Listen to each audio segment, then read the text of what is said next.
معاشی مسائل سے نکلنے کے لیے ہو آپ کا مسئلہ ذاتی پرابلم ہو، آپ کا مسئلہ شادی نہیں ہو رہا وہ ہو، مالی مسائل سے گزر رہے ہیں، گھر پہ سکون نہیں ہے، اپنا اعوذ باللہ من الشیطان الرجیم، بسم اللہ الرحمن الرحیم۔ السلام علیکم، میں ہوں سعدیہ سہیل۔ کیسے ہیں آپ؟ امید ہے سب خیر و عافیت سے ہوں گے۔ ہم خطوں میں لکھتے تھے نا، میں خیریت سے ہوں اور آپ کی خیریت مطلوب چاہتی ہوں۔ ویسے کتنے اچھے زمانے تھے جب آپ کے پاس ٹائم ہوتا تھا اپنوں کے لیے، آپ بیٹھ کر اہتمام سے، مجھے یاد ہے، ابھی اتنی تو پرانی میں ہوں کہ تھوڑی تھوڑی چیزیں وہ یاد ہے، بے شک ہمارا بچپن تھا، ٹین ایج تھا، کہ جب لیٹر ہیڈز اتنے خوبصورت آتے تھے، وہ پھولوں والے بھی دلوں والے بھی آتے تھے، اور میں تو جو لیتی تھی نا وہ بلیوں والے ہوتے تھے، کیونکہ ہمیشہ سے میں بہت بڑی کیٹ فین ہوں اور کیٹ لور ہوں، تو مجھے بلیاں بہت ہی پیاری لگتی تھی۔ بلکہ میرے بہت کلاس فیلو دوست فیملی فرینڈ ہوتا تھا، جرمن، ہاف جرمن تھا اکبر، اب وہ اس دنیا میں نہیں رہا،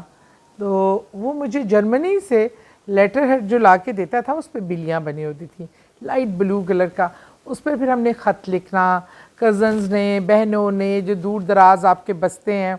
اور اس پہ اتنی محبت بھرا خط، ساری دنیا کی باتیں۔ آج بھی دیکھیں بڑے لوگوں کے وہ خط، قائد اعظم کے خطوط، ان کی بیگم کے خطوط، جو انہوں نے، اس دن میرا بیٹا بک پڑھ رہا تھا کچھ عرصہ ٹائم پہلے، وہ لیٹر تھے جو مسز جناح نے محمد علی جناح کو، میرے قائد اعظم کو لکھے تھے۔ کیا خوبصورت ورڈنگ تھی،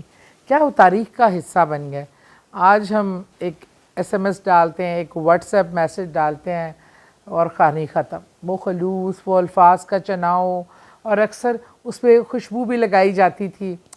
ڈاکیے کا انتظار رہنا، واٹ اے بیوٹیفل تھنگس ہم نے جو مس کر دی ہیں اپنی زندگی سے۔ بہرحال یہ باتیں تو ذرا میں جذباتی ہو کے آگے نکل گئی۔ اچھا جی، آج جو میں آپ سے وظیفہ شیئر کرنے جا رہی ہوں، آج کا دور جو ہے معاشی تنگی کا، رنج و غم کا، دکھوں کا، عجیب سا ہی کوئی سنیریو ہے کہ آپ کو سمجھ ہی نہیں آتی، کہ ہر شخص ہی پریشان ہے، راضی اور خوش مطمئن کوئی نظر ہی نہیں آتا۔ یہ فتنے کا دور ہے، دجال کے فتنے کا دور ہے، یہ اس وجہ سے تمام چیزیں معاشرے میں برائیاں عروج پہ ہیں، ایسے میں سکون کیسے ہوگا؟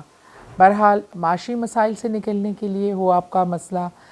مسئلہ ذاتی پرابلم ہو، آپ کا مسئلہ شادی نہیں ہو رہا وہ ہو، مالی مسائل سے گزر رہے ہیں، گھر پہ سکون نہیں ہے، اپنا گھر چاہیے، اولاد نہیں ہو رہی، کسی بھی خواہش، کوئی بھی مشکل جو آپ فیس کر رہے ہیں، آپ اس کی نیت کریں، اللہ کے حضور آپ کوئی بھی نماز جب آپ پڑھیں، اس کے بعد، میں بار بار یہ کہتی ہوں کہ نماز کے بعد پڑھنے کی فضیلت زیادہ ہے، لیکن اس کا تھوڑا سا آپ صدقہ جو بھی کوئی آپ کیا کریں نا وظیفہ، اس کا تھوڑا سا ایک ہدیہ ضرور نکال دیا کیجئے پلیز۔ آپ نے یہ عشاء کی نماز کے بعد بیٹھ کر، بہت آسان ہے، بہت چھوٹا سا، اور اس کی 21 بار آپ نے عشاء کی نماز کے بعد بیٹھ کے رب انی مغلوب فانتصر، رب انی مغلوب فانتصر، یہ لکھا بھی آ جائے گا اسکرین پہ۔ آپ نے یہ 21 بار عشاء کی نماز کے بعد خشوع و خضوع سے یہ